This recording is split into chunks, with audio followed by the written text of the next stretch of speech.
দেখুন আমি অনেক সবজি কেটেছি, উচ্ছে, আলু, বেগুন ডাঁটা কেটেছি, দিয়ে পাতলা সিদ্ধ ঝোল করব।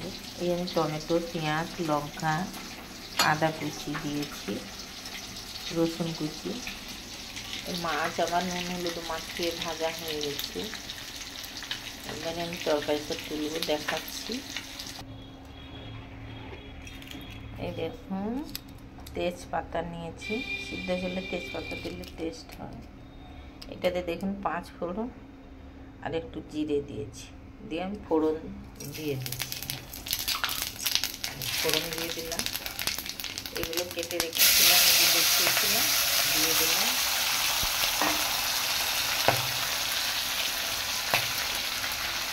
সিদ্ধ ঝোলে এগুলো দিলে ঝোলটা টেস্ট হয়।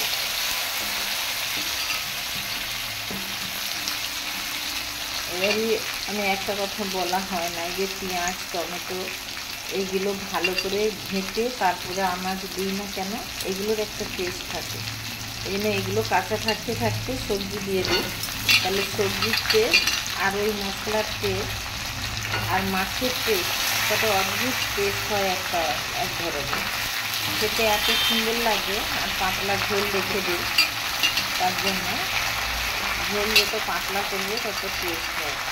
কিন্তু এই সবজি ঝোল, কারণ সবজির টেস্ট, মাছের টেস্ট, মশলার টেস্ট একটা অদ্ভুত দারুণ টেস্ট হয়। সেটাকে ভেজে ভেজে ভেজে ভেজে উড়িয়ে দিলে সে টেস্টটা থাকে না, টেস্ট হয় মশলার টেস্ট। এর জন্য আমি প্রায় সিদ্ধ ঝোল করি। একটু দিয়ে দিলাম আলুর দমের মশলা, যেহেতু আলু আছে আর আমি সিদ্ধ ঝোল করি। এবার দিয়ে দেবো আমি হলুদ, দিয়ে একটা একটা করে খুব দেখুন হলুদ দিচ্ছি, স্বাদ মতো হলুদ দিয়ে দিলাম।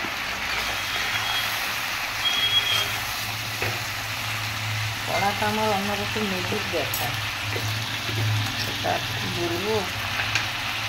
এই আমি স্বাদ মতো নুন দিয়ে দিলাম, দেখুন।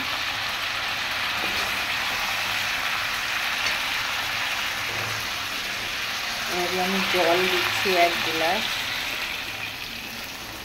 এইটা আরও 2 গ্লাস জল দেব, দিলে সিদ্ধ ঝোল ঠিকঠাক জল দেওয়া হবে।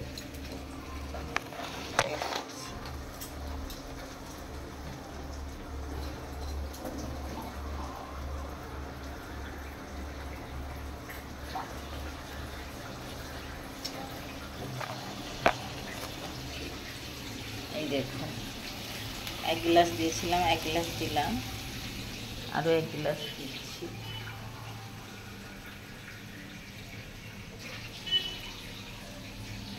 দেখুন আরও 1 গ্লাস দিলাম, 3 গ্লাস জল দিলাম। ঝোল থাকবে আর সিদ্ধ হবে, ঝোলটা দারুণ টেস্টি হবে। এটা সুগার রুগীর তো হেভি হবে। এই যে উচ্ছে দিয়েছি 3টা মতো, এর যা টেস্ট হবে অসাধারণ টেস্ট। এবার দিচ্ছি আমি মাছ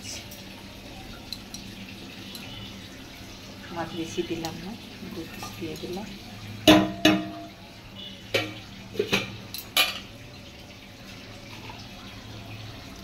আমার রান্না হয়ে গেল। এই সিদ্ধ ঝোলটা সিদ্ধ হয়ে গেলেই হয়ে যাবে। গ্যাস জ্বলছে ফুল।